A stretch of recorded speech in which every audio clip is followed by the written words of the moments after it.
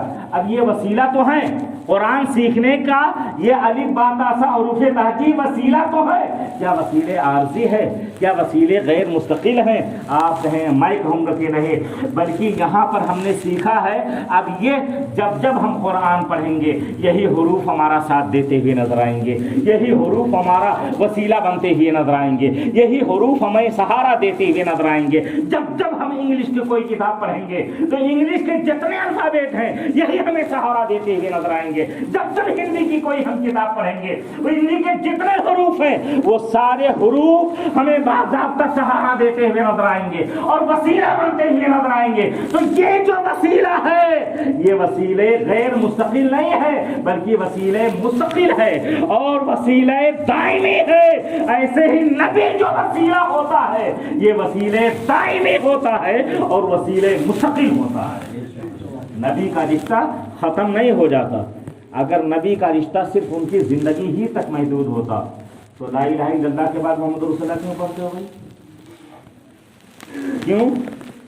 ان کا اگر رشتہ ایسے ہی ختم ہو گیا ہوتا ان کے ظاہری زمانے تک ہی اگر وہ رشتہ امتی اور نبوت کا جو رشتہ ہے نبی کا جو رشتہ ہے اگر یہ ختم ہو گیا ہوتا تو بتاؤ آج تک کلمہ طیبہ باقی کیوں ہے؟ آج تک ان کا لایا ہو قرآن باقی کیوں ہے؟ آج تک تم اذانوں میں ان کے نام کو پکارتے کیوں ہو؟ آج تک تشہد میں ان پر باضابطہ نام لے کر کے مخاطب کر کے انہیں سلام کیوں کرتے ہوئے نظر آتے؟ التحیات للہ والصلوات والطیبات. تمام بدنی عبادتیں تمام مالی عبادتیں اللہ تیرے لیے ہیں. التحیات میں تمام اپنی زندگی بھر کی تمام عبادتیں اللہ کے لیے. ظاہر سی بات ہے نماز بھی پڑھ رہا ہے تو اللہ ہی کے لیے پڑھ رہا ہے. یہاں نماز بھی اللہ اس لیے کی نیت میں پہلے کر چکا ہے واسطے اللہ تعالیٰ کے. یہ کہہ چکا اللہ کے لیے اللہ تعالیٰ کے لیے میں نے 2 رکعت نیت کی. میں نے 2 رکعت نماز فجر کی سنت واسطے اللہ تعالیٰ کے. منہ میرا کعبہ شریف کی طرف اللہ ہوگا کہہ گیا واسطے اللہ. تو التحیات میں اسی کا تذکرہ میں ہماری تمام مالی عبادتیں بدنی عبادتیں ہر طرح کی عبادتیں مولا تیرے لیے. اب وہ تو بات اللہ کے لیے ہے وہ بات. اب مگر یہاں سے اب دوسرا چیپٹر شروع. السلام علیکہ ایھا النبی. وہاں التحیات میں ہے نا یہ جملہ السلام علیکہ. یہ پھر یہ کیوں ہے؟ اگر نبی وسیلے غیر مستقل ہیں اگر نبی وسیلے عارضی ہیں تو ان پر سلام کیوں بھیج رہے ہو نماز میں؟ وہ بھی اللہ کے لیے جو نماز پڑھ رہے ہو اس میں نبی پر سلام بھیج رہے ہو کیوں؟ آپ یہ بھی اعتراض کیا جاتا ہے یار نبی کو جب تک وہ ظاہری حیات کے ساتھ سے وسیلہ بنائے اب اعمال کو وسیلہ بناؤ اب نمازوں کو وسیلہ بناؤ اب اپنے روزوں کو وسیلہ بناؤ اب اپنے اعمال صالحہ کو وسیلہ بناؤ. اعمال صالحہ کے وسیلے سے جو دعا کی جاتی ہے اللہ قبول فرماتا ہے. اب نبی کو وسیلہ بنانے کی ضرورت نہیں ہے. میں یہ کرنا چاہوں گا اور یہ بتلانا چاہوں گا وہ نماز جس کے بارے میں پتہ ہی نہیں قبول ہے یا نہیں قبول ہے اسے تو وسیلہ بنا سکتے ہو مگر نبی جو سراپا مقبول ہیں انہیں وسیلہ نہیں بنا سکتے. سراپا مقبول ہے وہ انہیں وسیلہ کیوں نہیں بنا سکتے آپ؟ اور ہمیں تو باضابطہ واقعات کے ذریعے سے اور احادیث مبارکہ کے ذریعے سے صحابہ کے عمل کے ذریعے سے یہ بات بھی ہم پر واضح اور روشن ہے کہ رسول کونین صلی اللہ تعالی علیہ وسلم کے وصال کے بعد صحابہ نے نبی کے نام کا وسیلہ اللہ تعالیٰ کی بارگاہ میں پیش کیا اور پھر اللہ تعالیٰ نے کرم فرمایا ان کی دعا کو قبول فرمایا. حضرت سیدنا عمر فاروق اعظم رضی اللہ تعالیٰ عنہ کے زمانے میں قحط پڑا تو ایک صحابی روضہ مصطفیٰ میں حاضر ہوئے حضور علیہ السلام کے روضہ اطہر پر حاضر ہوئے اور عرض کرنے لگے یا رسول اللہ بارش کے لیے ہم سب پریشان ہیں، آپ دعا فرما دیں۔ یہ کیا یا رسول آپ دعا فرما دیں اللہ ہمیں بارش عطا فرمائے، ہمیں سیلابی عطا فرمائے۔ یہ دعا کر کے عریضہ پیش کر کے یہ چلے آئے۔ رات میں جب سوئے تو حضور رحمت عالم صلی اللہ تعالی علیہ وسلم خواب میں تشریف لائے اور ارشاد فرمایا میرے صحابی عمر سے کہہ دو کہ اللہ جلد بارش نازل فرمائے گا، اور عمر سے کہہ دو عقل مندی سے کام لے، عمر سے کہہ دو عقل مندی سے کام لے۔ 2 مرتبہ یہ جملہ فرمایا آخر خواب میں، یہ جو 2 جملہ فرمایا، اور اس کے بعد پھر حضرت سیدنا عمر فاروق اعظم رضی اللہ تعالی عنہ کی بارگاہ میں وہ صحابی حاضر ہوئے، اور حاضر ہونے کے بعد حضور علیہ الصلوۃ والتسلیم کی دی ہوئی خوشخبری سنائی۔ حضرت عمر کی آنکھوں میں آنسو آ گئے، عرض کرتے ہیں مولا تیرا ہزار ہزار شکر ہے کہ میرے آقا نے مجھے قبر انور میں بھی یاد رکھا۔ آپ ذرا اندازہ لگائیں، یہ حضور علیہ الصلوۃ والتسلیم کے ان کے وصال کے بعد انہیں باضابطہ استغاثے کے طور پر ان کی بارگاہ میں دعا کی جا رہی ہے، جملہ پیش کیا جا رہا۔ حضور علیہ السلام کو گویا رب تعالی کی بارگاہ میں وسیلہ بنا کر صحابی پیش کر رہے ہیں۔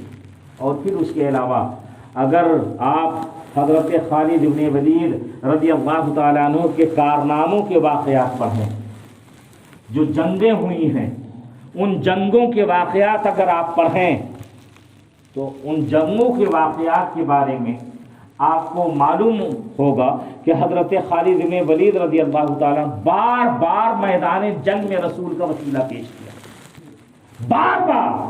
فتوح الشام آپ پڑھیں، فتوح الشام۔ اگر آج کل جو کتابیں لکھی گئی ہیں تو اعتراض کرنے والا یہ اعتراض کرے گا کہ یہ آپ تو آج کی لکھی ہوئی کتاب ہے، کسی بریلوی مولوی نے اس کتاب کو لکھا۔ فتوح الشام آپ پڑھیے جو کئی سو سال پہلے کی لکھی ہوئی کتاب ہے، وہ عربی میں ہے، اس کا اردو ترجمہ بھی ہو چکا ہے، اس کو آپ پڑھیں، ان تمام واقعات کو آپ پڑھیں جس میں حضرت خالد بن ولید رضی اللہ تعالیٰ عنہ نے میدان جنگ میں اللہ کے رسول کا وسیلہ پیش کیا ہے رب کی بارگاہ۔ اے اللہ ہمیں فتح عطا فرما اپنے محبوب کے صدقے میں، اپنے محبوب کے وسیلے سے۔ جنگ قنصرین کا واقعہ آپ فراموش کر رہے ہیں، وقت نہیں ہے ورنہ میں پوری تفصیل سے وہ واقعہ بیان کرتا، میں صرف شذراتی طور پر آپ کے سامنے وہ واقعہ پیش کرنا چاہوں گا۔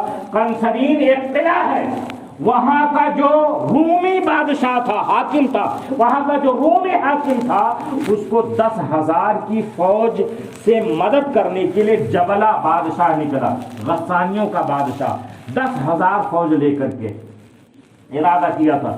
پھر اس نے اپنے مصاحبوں سے مشورہ کیا کہ یہ 10,000 کی فوج ہم چل رہے ہیں لوقا کی مدد کرنے کے، لوقا نام تھا اس حاکم کا، قنصرین کا جو حاکم تھا، لوقا کی مدد کرنے کے لیے ہم 10,000 کی فوج لے کر چل رہے ہیں، کیا یہ درست ہے؟ تو اس کے عمائدین نے مشورہ دیا نہیں 10,000 مت لے چلیے، 5,000 لے کر چلیے، اس لیے کہ کہیں ایسا نہ ہو کہ ہمارے قلعے پر حملہ ہو جائے تو یہاں فوج رہے اتنی زیادہ رہے گی نہیں، یہ لوگ رہیں گے تو اچھا رہے گا، اس کی مدد کے لیے 5,000 کی فوج کافی ہے۔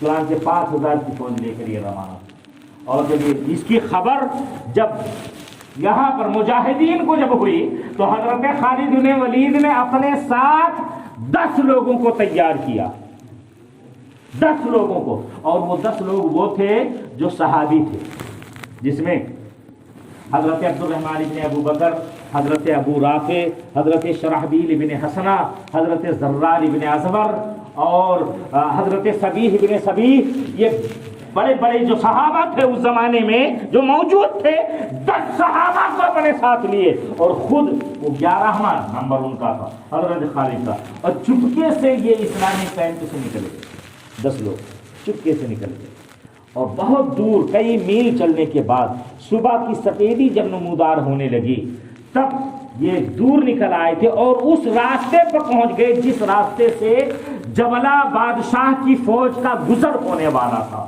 وہاں ایک لکڑی کا پل بنا ہوا تھا، اس پل کے نیچے یہ جا کر کے چھپ جاتے، چونکہ جبلہ بھی عربی تھا، عرب کے جہاں پر یہ بادشاہت کرتا تھا یہ عرب کے سرحد پر واقع تھا، تو ان کا لباس بھی عربوں جیسا تھا،